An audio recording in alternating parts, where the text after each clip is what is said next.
Y'all to make a lot of noise for our next speaker, who is Dr. Hatem Bazian.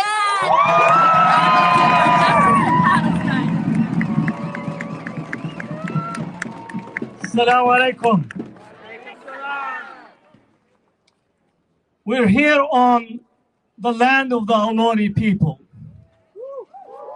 And what is different between what the Aloni people have faced in this land with genocide, massacre, destruction, and what Gaza is facing is that today we're able to see it instantaneously. But the pain and suffering of our native brothers and sisters still yearning for the day for them to be heard, to be accounted for, to be recognized for their humanity and suffering.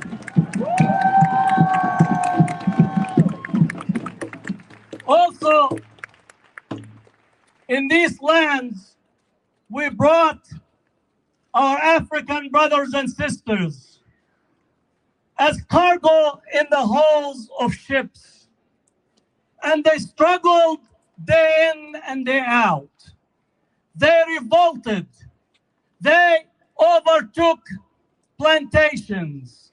They took the master's whip.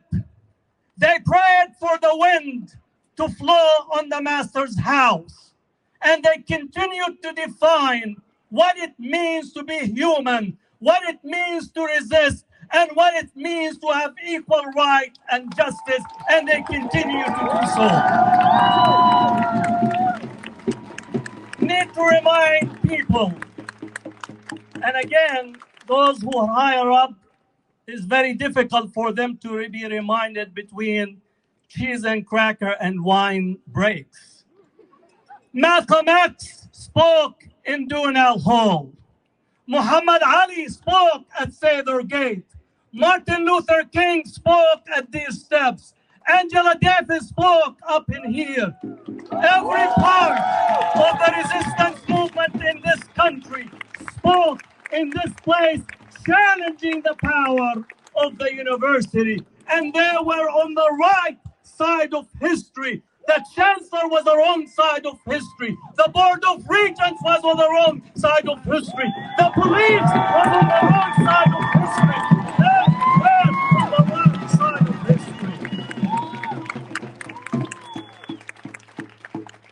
Now we need to understand what is taking place.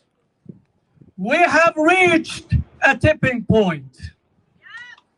We have reached a tipping point. You know, mashallah, Na'mat Shafiq, the university president of Columbia, she thought that she made it. You know, she got invited to Congress, you know, the shining dump ground on the hill. Right? She thought she made it. Cameras, action, right? It's not every day that somebody of this magnitude goes. She really thought that she's going to be the secretary of a new department. Again, Department of Nothingness is always open, so all those higher up aspire for it. She came back with orders in hand to crack down on this university. I guess she got the call from Jonathan Greenblatt from the ADL, Anti-Defamation League. I call them the Defamation League. I take the A out. She got the phone call. She got the phone call from those in power to crack down on the students. And we need to thank her. Because the next day, 80 campuses responded to power, responded to say that you might arrest few of us, but never, ever you could actually close the door for all of us, because freedom, justice, dignity, and liberation cannot be contained by the batons of your police or the discussions.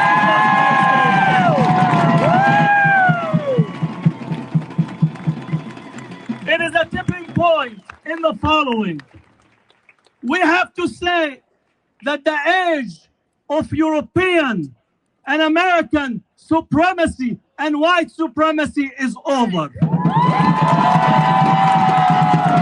Their age is over. They did not get the memo when Nelson Mandela came out of the jail. They did not get the memo when Zimbabwe got liberated before it was Rhodesia. They did not get the memo when Zaire became the Congo. They did not get the memo when Algeria being the small finger of France and we managed to cut it off. They did not get the memo time and time again. So today we tell those who don't read history, we tell them the following, that history is on the march. Either you get on the train of liberation, of justice, of freedom, or you're gonna be again to the dustbin of history. And I'm telling you, it's getting larger and larger for so many people that are in the dustbin of history. Now I want all of us to do many things. The four elements that we have in the movement we have to adhere to. But I want all of us to continue writing. I want all of us to continue to write, to be creative, to give the narrative, to give our story, because we are not going to see our stories on CNN. We're not going to see our story on CBS. We're not going to see our story on Fox. We're not going to see our stories in the handmaidens of power. The media is complicit, and we need to be the eyes, the ears, the voice, the narrative of those who have been erased. Yes.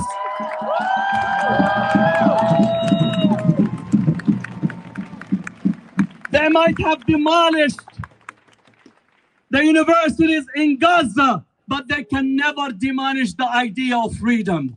They can never demolish the idea of Palestine. They can never demolish Gaza. And we need to tell them that time for you to think that you're going to write the history and so-called international law, human rights center, all these hypocrisy masquerading to say that they adhere to the highest. If you read the letter that was sent to the International Court of Justice, that tells you that is how international law was always applied from the white people down to the global south. Today, we no longer listen or adhere to those principles. A new age is upon us. A new age upon us is the age that the end, the tipping point of the end of the world that has been defined by Europe, by the United States, by Eurocentricity. It's time for us to go and read the people of importance, read W.D. Du Bois, read Fanon, read Edward Said, read Khalidi, read those people that are making history. They wrote and understood the struggle of our people. Now, lastly,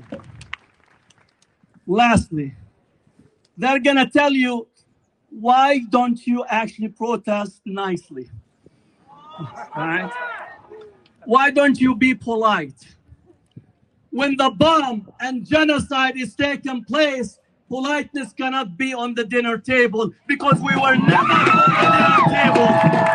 We were never invited on the dinner table. We were always on the menu, and the time has come for us to reconstitute the table. And if you don't like our mannerism, we could actually give you a global South mannerism that is actually says all of us are included and no one excluded. Palestine will be included, and until that time, and until that age, and until that moment, don't ask us about being polite, or don't ask us to be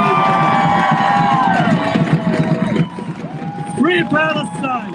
Free Palestine! Free Palestine! Last time we said that this plaza will be called Palestine Plaza. Palestine Plaza! Palestine Plaza! Free Palestine! One solution. One solution. Revolution. Revolution.